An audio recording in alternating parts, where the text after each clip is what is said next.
Imagine this.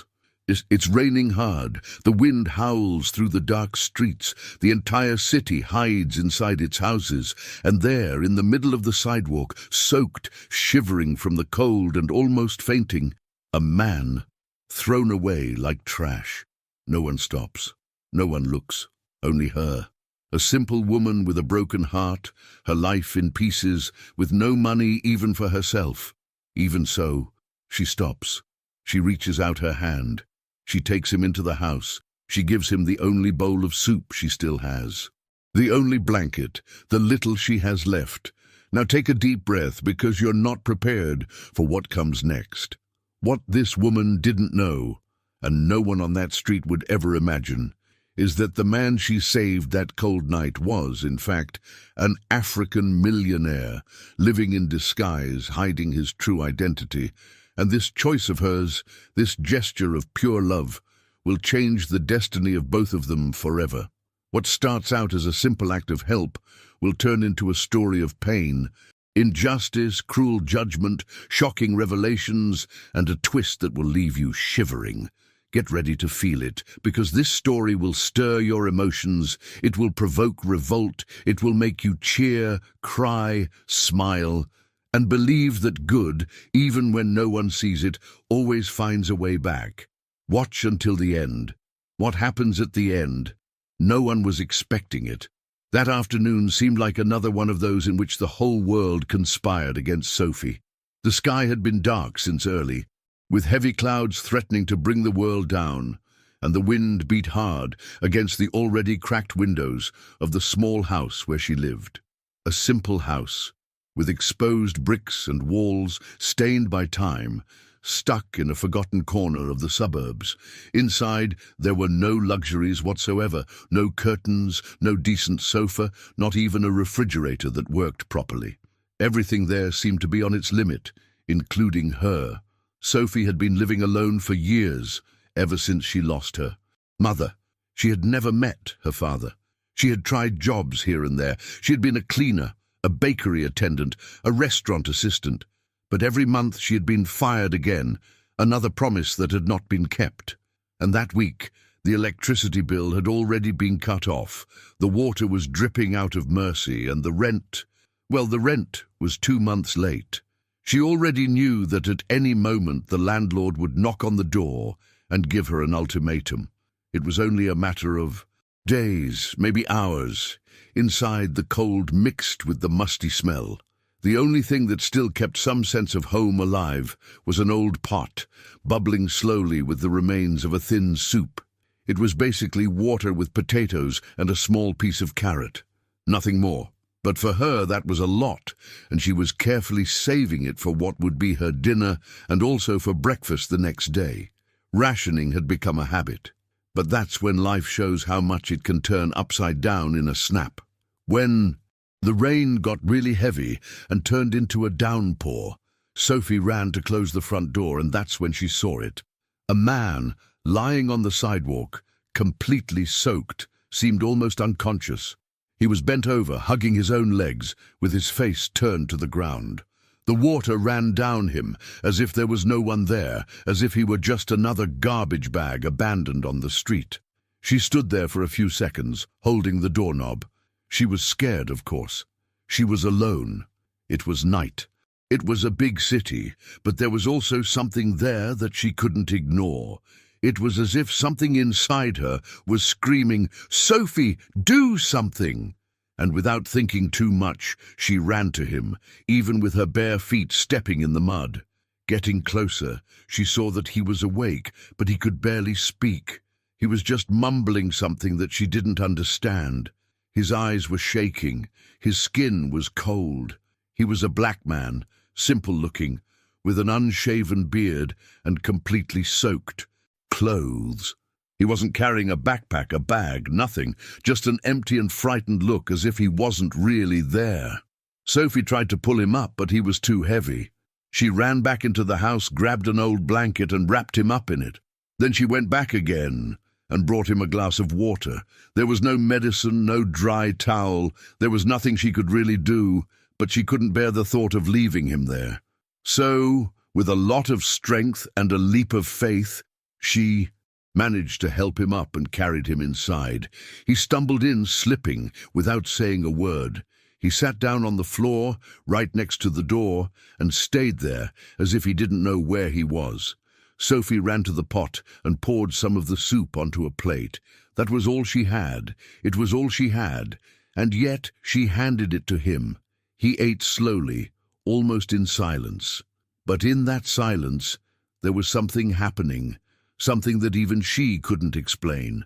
A strange, strong connection, as if, even without words, he was saying, "Thank you for seeing a human being in me. Now think about it.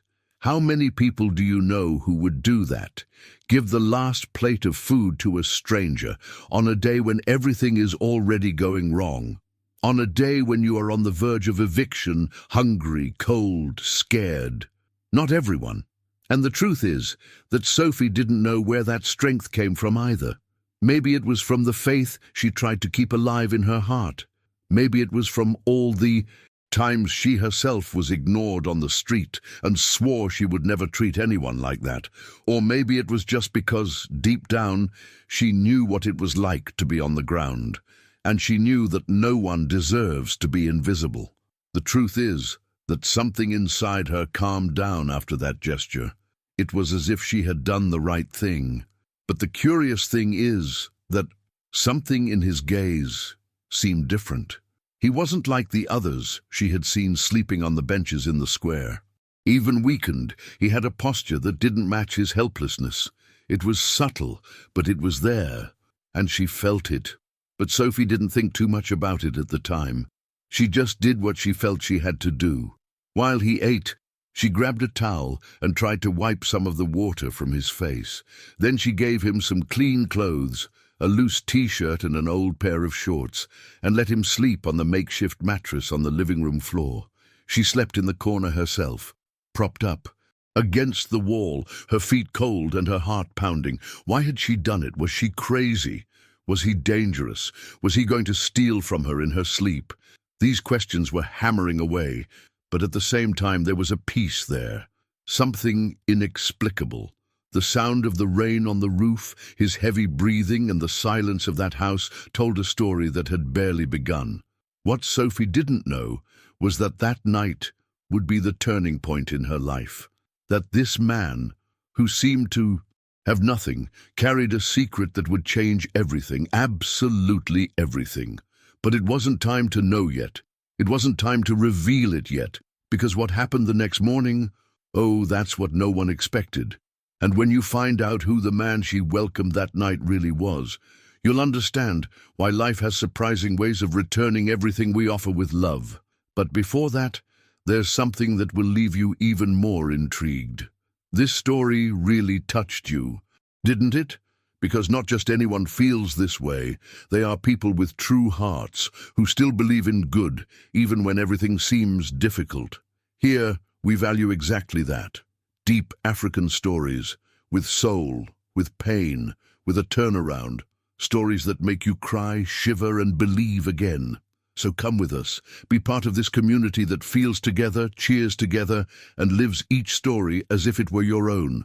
Like this video and subscribe to the channel, because here each story transforms, and the next one promises to touch your heart even more. The next day dawned as cloudy as the previous one, but there was something different in the air. The smell of rain was still present, the street floor was still soaked, and the heavy clouds seemed not to want to go away anytime soon. In Sophie's house, everything was still simple, silent, and fragile. But now there was a man sleeping on the living room floor, wrapped in an old blanket, wearing dry clothes. That weren't his. He was still breathing with difficulty, as if each breath carried years of accumulated pain. Sophie woke up before the sun came up, with her body aching and her mind confused. She spent a few seconds just observing that man she barely knew, but who was now part of her story, and that was when she felt something was different. And it wasn't just because he was there. It was still early when she decided to go out to get some bread at the corner store. She had some coins saved. Up and she thought she might be able to buy something cheap, but all she had to do was open the door and take 2 steps into the street for the real test to begin. The first person she met was Madame Claire, the neighbor at the front gate, the one who always had a sour comment to make. She looked Sophie up and down with that piercing look, and without even waiting for a good morning, she blurted out, "So now it's become a homeless shelter? Is this what your home has become? Have you no shame anymore?" Her voice was loud, firm, and spread quickly like gossip in a narrow alley. Other neighbors who were sweeping the sidewalk or taking out the trash turned their heads to see what was happening. Some whispered, others pretended not to hear, but all watched. Sophie felt her face burn, not because of the embarrassment of being with a strange man in her house, but because she realized how quick people are to point fingers, even when they don't know anything. She took a deep breath, tried to ignore it, and kept walking, head down. But the judgment didn't stop there. At the grocery store, when she got to the checkout, the girl looked at her suspiciously. "Are you sheltering that man who sleeps on the floor? I saw him coming in there yesterday. Be careful, okay? These homeless people, when they gain trust, do things." The sentence was like a stab in the back. Sophie paid for the bread, thanked them without smiling, and left feeling the weight of everyone's eyes. It seemed that, all of a sudden, she had become a police case, as if she were an accomplice to a criminal just because she had helped someone no one wanted to see. The hardest part was that it didn't stop there. On the way back, a group of children were playing on the sidewalk. One of them shouted mockingly, "There goes the beggar's wife!" And the others burst out laughing. Sophie quickened her pace, but felt her eyes fill with tears, not for her, but for him, for Luke, because he hadn't done anything to deserve that kind of treatment. He was just there, hurt, trying to breathe, and that was enough for the whole town to turn his pain into a reason to despise. The most revolting thing of all is that no one bothered to ask who he was, where he came from, or why he was in that state. All they had to do was look at him, dirty clothes, bare feet, a long beard, a tired face. There you have it. The label was stuck on him, beggar. And with that label came the whole package: fear, disgust, contempt, ridicule.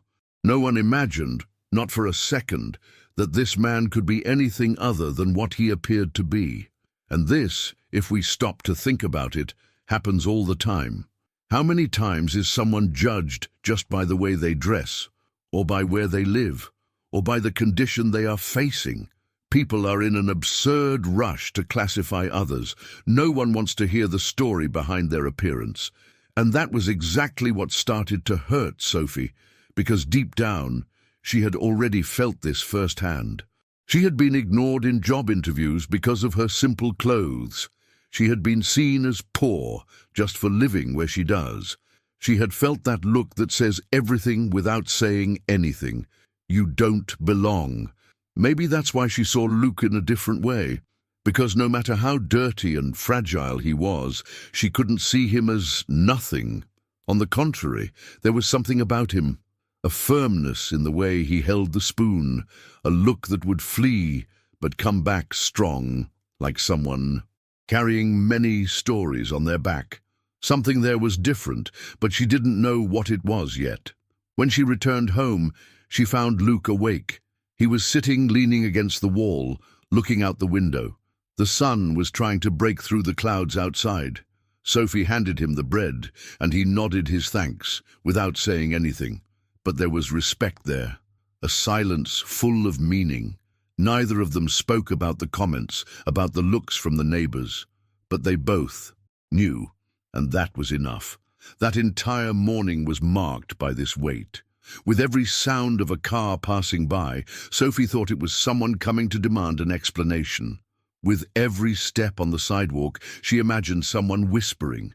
And every time Luke coughed, she wondered who he really was, because despite all the judgment, despite all the blatant prejudice, there was something about that man that screamed that he was not just what he seemed. But no one else saw it, only her, and maybe You who are following this story now are starting to notice it too, because what is coming next is something that will change not only Sophie's life, but also the way you see the world.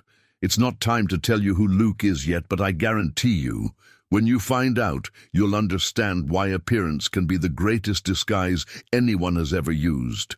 And it will become clear that on that day, Sophie didn't just save a man from the rain. She connected with a destiny that was about to explode. In Revelations, but everything in due time, because before that, something even more unexpected will happen, something that will test her heart even more, and show that the worst judgment doesn't come from the eyes of others, but from the choices we make when no one is looking. Time passed slowly on that strange morning, when everything seemed too silent, even thoughts. Sophie, still feeling the weight of all the stares and judgments on the street, locked herself in the house as if trying to protect not only her body, but also her soul.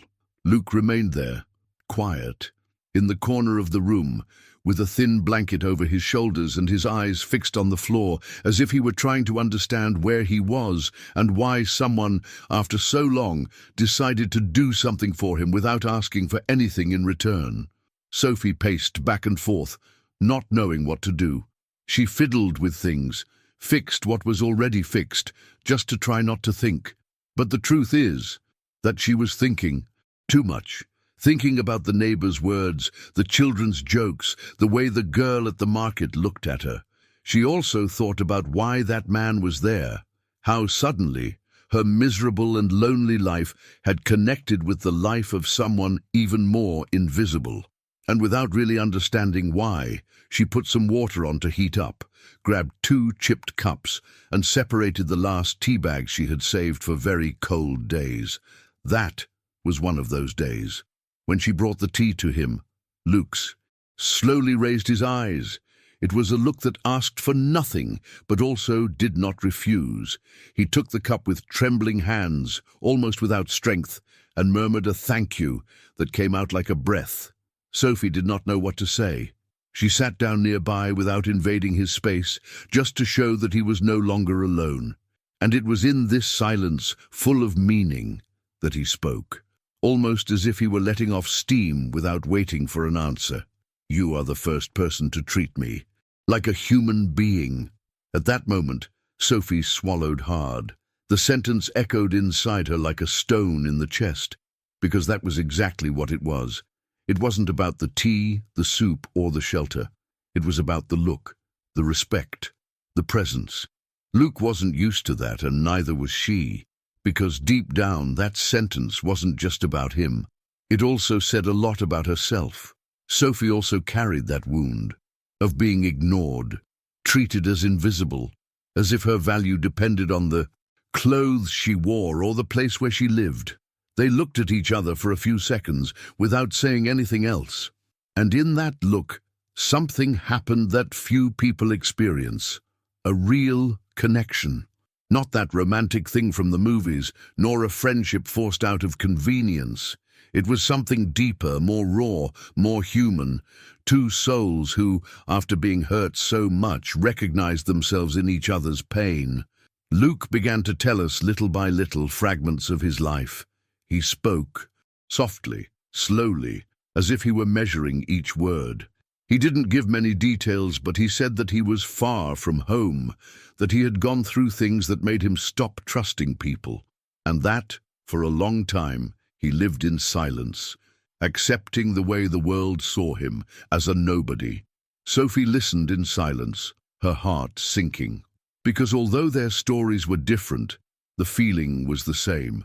The world treated them like leftovers, as if they didn't matter, and it was right there, in that simple moment between 2 cups of tea, that something changed.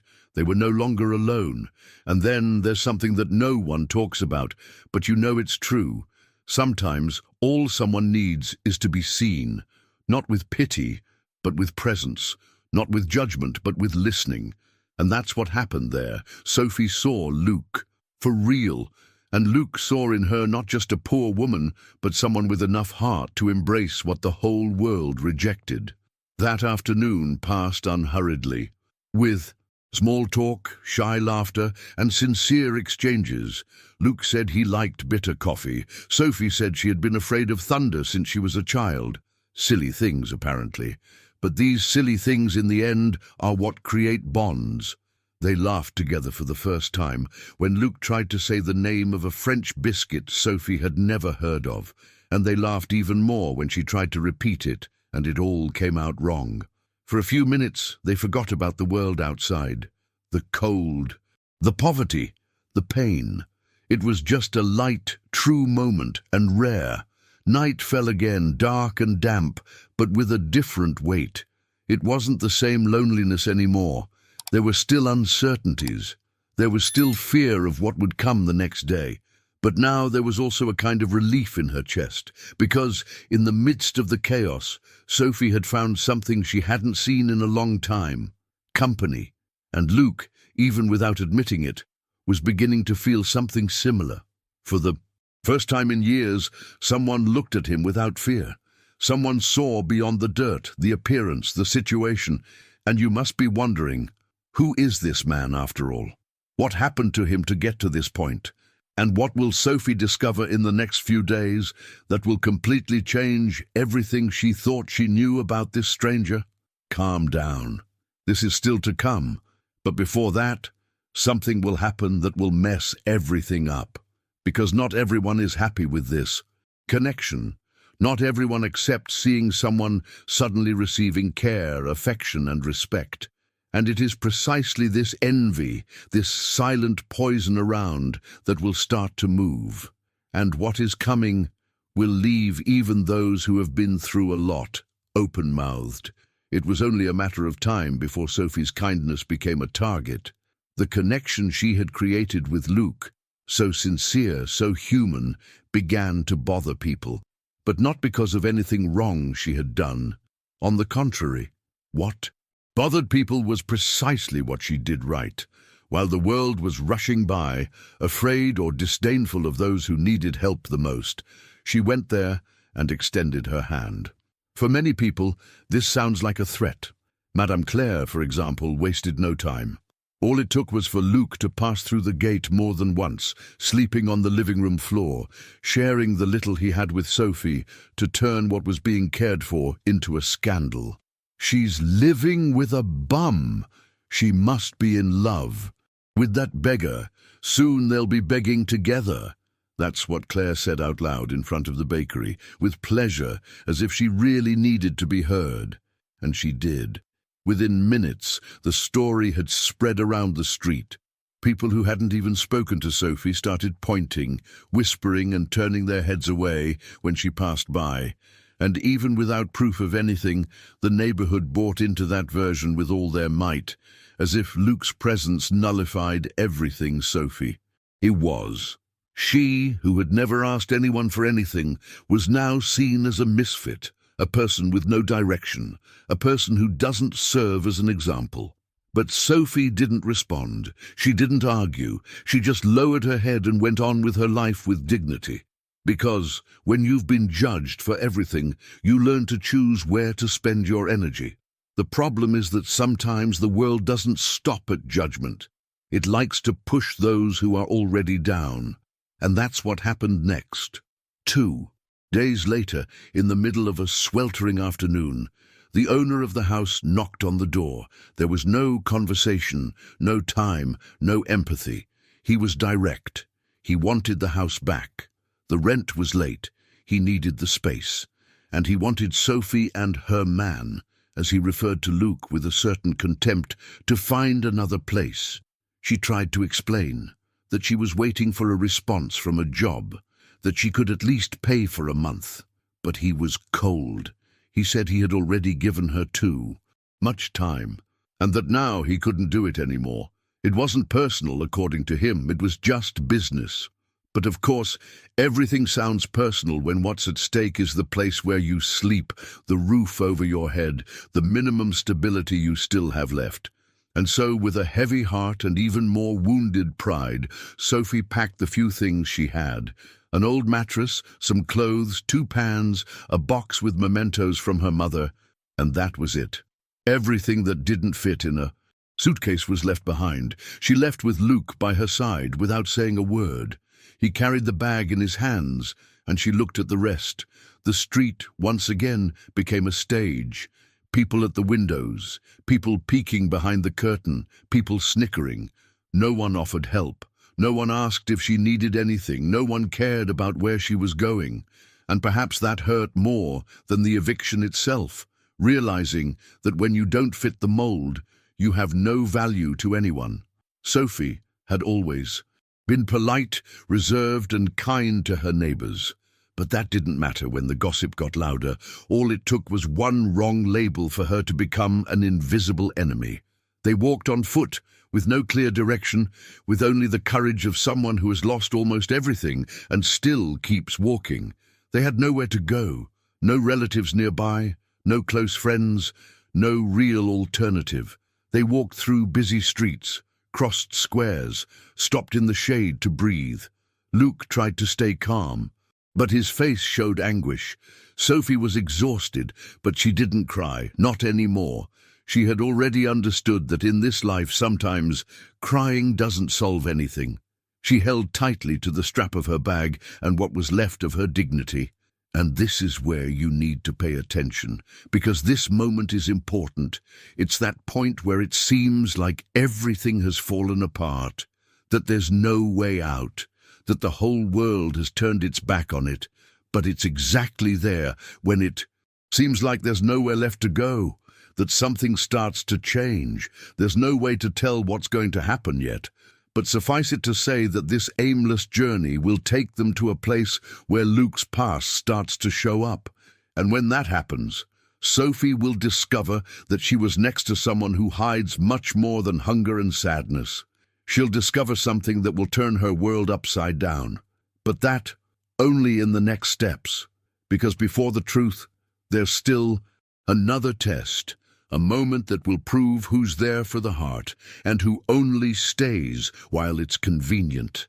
The previous night had been hard as few others. Sophie and Luke slept outside, leaning against the wall of an abandoned building, using an old blanket as their only protection against the early morning cold. The ground was damp, and the noise of cars passing by in the distance made sleep shaky, unstable, and heavy. It was the kind of night when the body rests little and the mind doesn't stop. Sophie could barely sleep. Each louder noise made her heart race, as if at any moment someone was going to throw them out of there too. There was nowhere left to run, and no strength left to resist. Luke stayed awake most of the time too, but in silence. He watched Sophie sleeping there, so vulnerable, so strong at the same time. Her eyes were tired, her feet swollen from walking so much, and yet she maintained the serene expression of someone who had not allowed herself to be hardened by the world. She treated him like no one else had in years, not when he had everything, not when his name was in the society columns, or when he shook hands with ministers at luxurious dinners.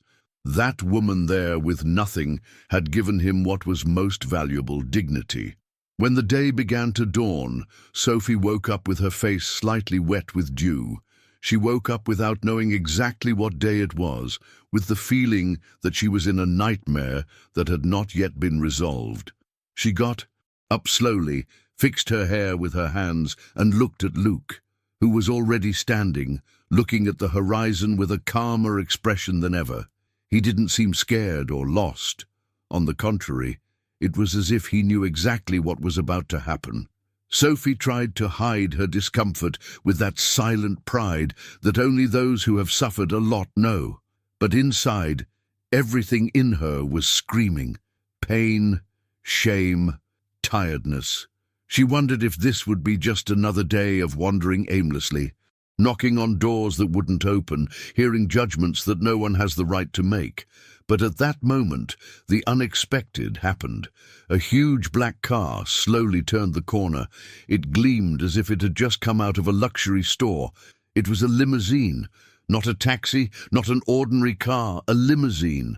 The driver, a tall man in a dark suit, got out with an umbrella and walked toward Luke.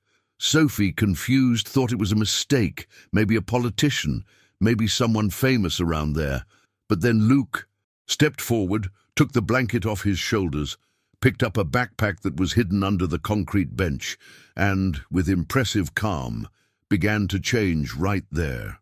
There was no rush, no explanation. He simply took off his old t-shirt and, from inside the backpack, took out a complete suit, impeccable black pants, starched white shirt, burgundy tie, and a pair of mirror-polished shoes. Sophie froze. What was going on here? Luke dressed with the attitude of someone who was already used to it, as if he was returning to a place that had always been his. When he finished, he ran his hand through his hair, adjusted the collar of his shirt, looked at Sophie, and at that moment, his gaze was different. The same person, the same face, but a different presence. It was as if he was returning to himself, and then he walked towards her with firm steps, put his hand on her shoulder, looked straight into her eyes and said, "Today you will no longer go hungry. I am Lucien Diabaté, and I am an African millionaire." The world stopped in that second. Sophie felt her heart beating so hard she could barely breathe. She tried to process what she had just heard, but her mind couldn't keep up. It was as if someone had pulled the rug out from under her and left only shock in the air. Lucien Diabaté. That name. She had heard it before. On TV, in a newspaper, in some article about African businessmen investing in social projects. Was that possible? But there he was, before her, no longer, as the abandoned, dirty and powerless man, but as someone who had never stopped being the owner of his own story. Luke was not a bum. He was not lost.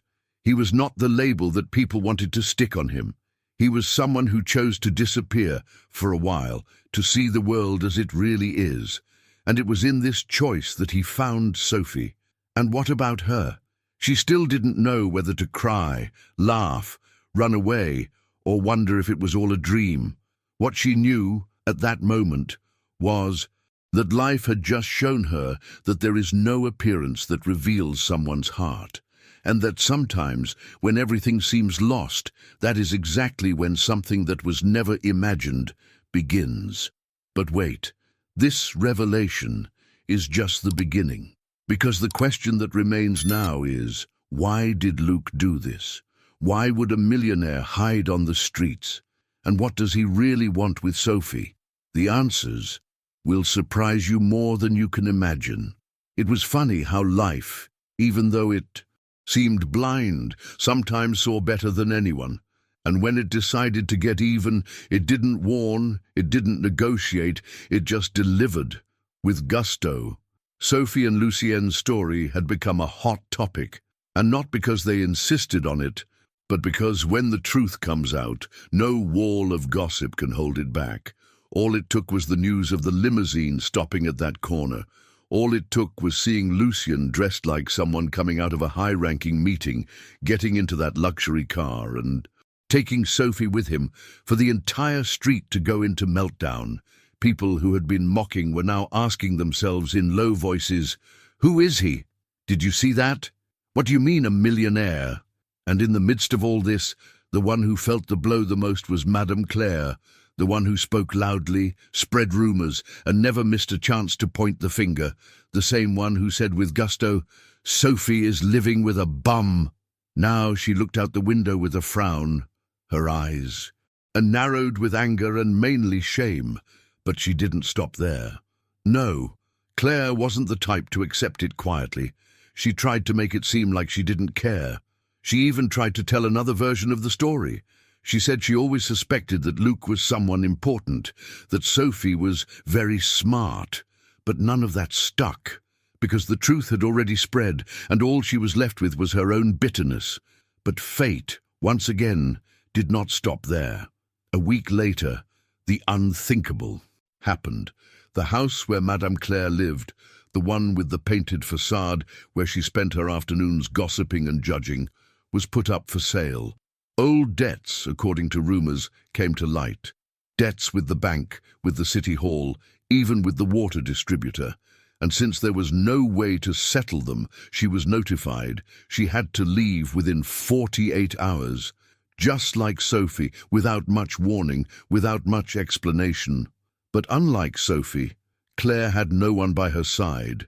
She had no Lucienne. She had no neighbors willing to take her in.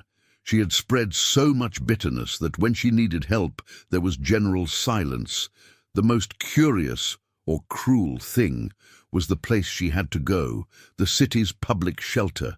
The same shelter where Sophie, days before, had spent a freezing night under a thin blanket with Luke by her side. The same floor, the same hard mattress, the same line for watery coffee. There she was now, her eyes hollow with anger and humiliation, sleeping where she had once mocked that anyone could call home. And here comes what no one says, but everyone feels. This is not just punishment. It is poetic justice. Not for Claire's pain, but for what she symbolized. For the way so many people live thinking they can measure others by their appearance, their difficult times, their worn clothes, or the company they choose to keep. Claire fell into the same hole she helped to dig, and the world watched in silence. Meanwhile, across town, Sophie, now living next, doctor to Lucienne, in a clean, calm, safe place, heard the news. And she didn't celebrate, she didn't laugh, she didn't mock back. She just took a deep breath and said, "Life teaches us, sometimes faster than we imagine." But what Claire didn't know yet is that the true impact of her actions was yet to come, because when Lucien found out what she did, what she said, and how much she spread lies, he made a decision, one that didn't involve revenge, but one that would hit her in a way she would never forget. But that is the next chapter of this story, and you'll want to see it for yourself. Sophie's arrival at the mansion was like crossing a portal. Up until that moment, everything still seemed like a dream that had barely fit into reality. She had spent days sleeping on the floor, carrying a suitcase with her life summed up in a few pieces of clothing and crumpled memories. So, now standing in front of an automatic gate with uniformed security, surrounded by well-kept gardens and a different silence, a silence of peace, was, to say the least, confusing. The car stopped slowly. Lucien got out first, walked around, opened the door for her, and said with the naturalness of someone who was just arriving home, "Welcome, Sophie. This is where you will start over." She walked down slowly, her eyes darting around, trying to understand how it was possible. A huge mansion, with modern architecture and elegant African touches, rose up ahead. It wasn't ostentation, it was beauty, with purpose. It was comfort with grandeur. Everything there exuded care. The floor was shiny, the windows went from floor to ceiling, the scent of the flowers in the garden mingled with the light air that she hadn't felt in a long time. When she entered, she was greeted by a smiling woman who introduced herself as Aimee, the housekeeper for years. With a sweet and firm manner, she led Sophie to the guest room. It was bigger than the entire house Sophie had lived in before. An enormous bed, clean and fragrant bedding, a bathroom with fluffy towels, and a mirror that restored dignity just by looking at it. It took her a few seconds to sit down, afraid to touch anything, as if that place wasn't hers. But Lucien appeared in the doorway, and with a sincere look said, "It's not a favor, it's justice. You saw me when no one else did. Now it's my turn." It was only at that moment that Sophie broke down. She cried her eyes out, for the first time, without fear, without shame, without holding back. It was as if the entire weight of the world was being lifted off her. The fear of hunger, the cold of the street, the contempt of people, everything fell in the form of tears. And Lucien stood there, without saying anything, respecting that moment, because he knew. He knew that pain doesn't go away just because the address changes, but he also knew that from then on she would have room to breathe. Over the next few days, Sophie began to understand better who this man was, whom she had welcomed with a bowl of soup and a thin blanket. Lucien Diabaté owned several companies in the clean energy and technology sector, with operations in 4 African countries and international partners. But what moved him most was not money. It was impact. He had a huge social project in West Africa, an educational center that provided education, food, and emotional support to orphaned children and young people living in extreme poverty. A project that grew out of his own story and which he carried with his heart. And then came the moment Sophie could never have imagined. After a simple but meaningful dinner, Lucien invited her to his office to talk. He showed her photos, reports and videos of the children in the project. And then, with the same calmness with which he once said he was an African millionaire, he said, "I need someone who sees people the way you saw me, someone with courage, empathy, sensitivity. I want you to help me manage this project, not just as an employee, but as a partner. You have a gift, Sophie, and the world needs it." She didn't know what to say.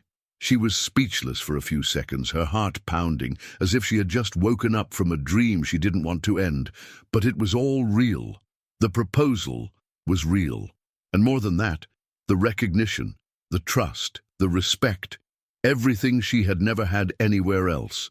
Sophie, the woman who days ago was called crazy for helping a bum, was now invited to be part of something bigger. Something that changed lives, something that made sense, and in that moment she understood. That moment was not just about luck, it was about harvesting. Harvesting what she planted when no one was looking. What she did without expecting anything. The choice she made when everything was against her, and now she received it not as a prize, but as a purpose. Some things we don't understand at the time. Sometimes life seems to just beat us up, hurt us, and take away everything we have. But suddenly, when we least expect it, something changes. And it's not by coincidence, it's on purpose. Sophie didn't help Lucien with the thought of a return, fame, or reward. She had nothing, no food, no future, no guarantees. What she had was a heart. A clean, bruised, but whole heart. And it was that heart that God saw. It wasn't her clothes. It wasn't her simple house, it wasn't her status, it was her attitude, it was her soul, because God acts like this, in ways we can't imagine. He puts the answers in the most unlikely places, sometimes in the middle of the street, in the rain, in the form of a nameless, faceless, nothing less stranger, but who carries everything. Lucien didn't appear by chance. He was the answer. He was the instrument. And it was through him that Sophie came out of her pain to live a new beginning. Not because she asked, but because she did the right thing, when no one was looking. This story leaves a lesson that cannot be forgotten. Selfless kindness will always be rewarded, maybe not in the time we want nor in the way we expect, but it always comes back, always. Good deeds done in silence cry out to heaven. And when God answers, no one can stop it. So remember this phrase, because it is worth more than gold. Never underestimate those who extend their hand. Sometimes that's where the miracle lies. And the next miracle may be closer than you think. If this story made you feel something real, if at any point you felt emotional, reflected, or remembered a similar situation, then it has already fulfilled its purpose, because stories like this touch you deeply. They heal, inspire, and show that there is still goodness in the world, and just by sticking around this far, it shows that you are the kind of person who feels with your heart. Now think, how many other people need to feel this too? When you like and subscribe to the Millionario Africano channel, you do more than support the channel. You make this message reach more people. People who are tired, disbelieving, in need of real hope. Write the word miracle in the comments if this story touched you in any way. And if you want to follow the continuation of this journey between Sophie and Lucien, also comment part 2 below. Because look, what is yet to happen between them is hair-raising. But now, the video that is appearing on your screen is on another level. A story that will stir your emotions even more. And I promise you, the twist that happens there, no one, not even the character himself, was prepared for. Click and get ready, because what you will feel in the next video could change your day.